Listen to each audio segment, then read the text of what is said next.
Hello, welcome back to the reading of the poem of the Man God, Volume 1, Chapter 121, Part 1.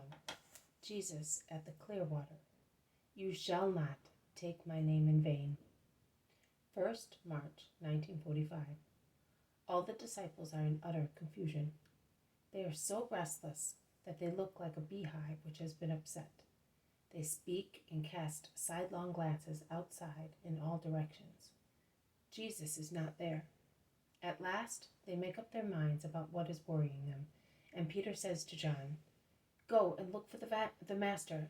He is in the wood near the river. Tell him to come at once, or to let us know what we are to do." John runs away. The Iscariot says, "I don't understand the reason for so much excitement and unkindness. I would have gone and welcomed him with full honors. His visit is an honor for us, so I don't know. He may be different from his foster brother, but who lives with hyenas catches their smell and instinct. In any case, you would like to send that woman away, but mind what you do.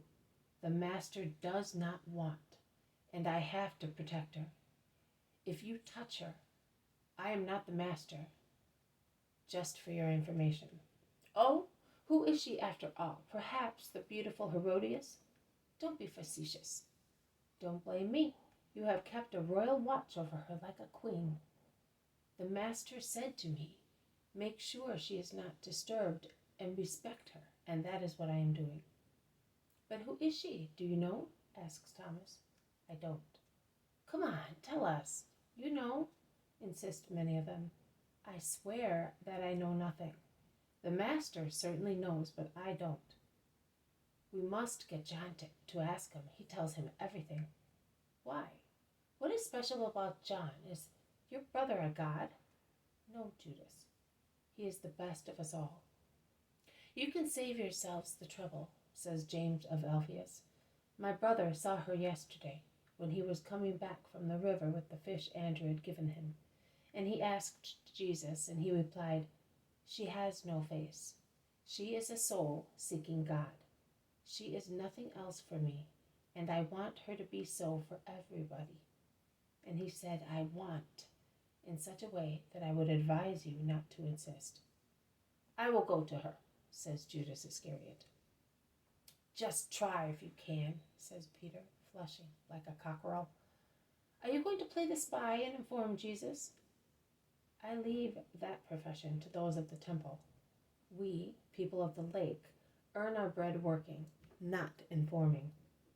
Never be afraid of an accusation from Simon of Jonas, but don't provoke me, and don't take the liberty of disobeying the Master, because I am here." "And who are you?" "A poor man like me." "Yes, nay, I am poorer, rougher, and more ignorant than you are, I know, but it does not worry me. I would worry if I were like you, as far as my heart is concerned. But the Master gave me that task, and I am fulfilling it." "Like me with regard to your heart? What is there in my heart that is so disgusting? Speak, accuse me, offend me." "For heaven's sake, stop it!" burst out the zealot and Bartholomew. "Stop it, Judas. Respect Peter's gray hair." "I respect everybody. I want to know what there is in me." "I will serve you at once. Let me speak. There is pride, enough to fill this kitchen. There is falsehood and lust." "Me, false?" They all cut in, and Judas is compelled to be quiet. Simon says quietly to Peter, "Excuse me, my friend, if I say something to you. He has his faults, but you have some too, and one is that you do not bear with young people. Why don't you take into account their age, their birth, many things? See, you are acting for Jesus' sake, but don't you realize that such arguments are tiring him? I'm not asking him," and he points at Judas, "but I am begging you, a mature and honest man. He has so much trouble because of his enemies. Why should we increase his afflictions?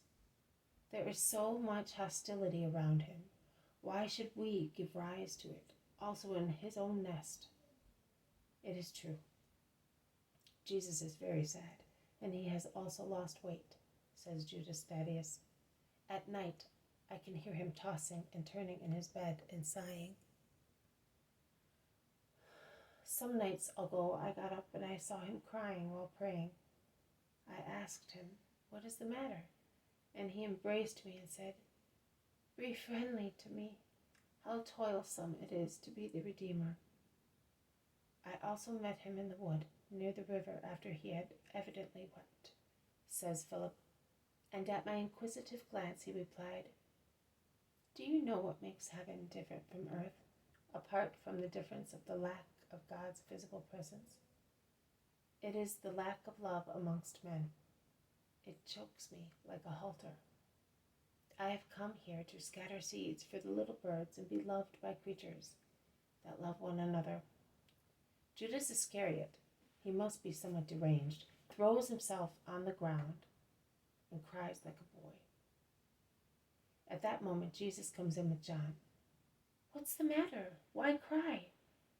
"It's my fault. I made a mistake. I reproached Judas too harshly," says Peter frankly. "No, I am to be blamed.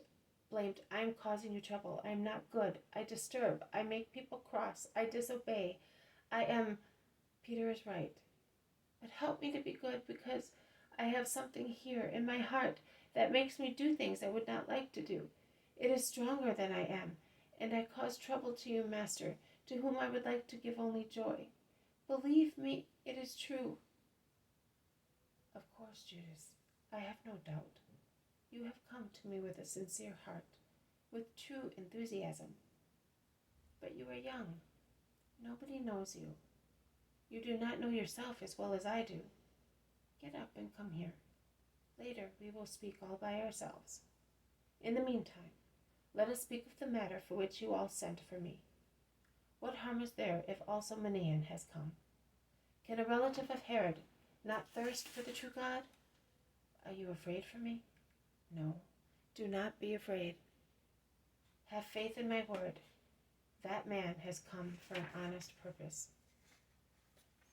This has been a reading from the poem of the Man God, written by Maria Valtorta, Volume 1. Chapter 121, Part 1, Jesus at the Clear Water. You shall not take my name in vain. Thank you for listening. I will see you tomorrow. May God bless you, and may peace be with you.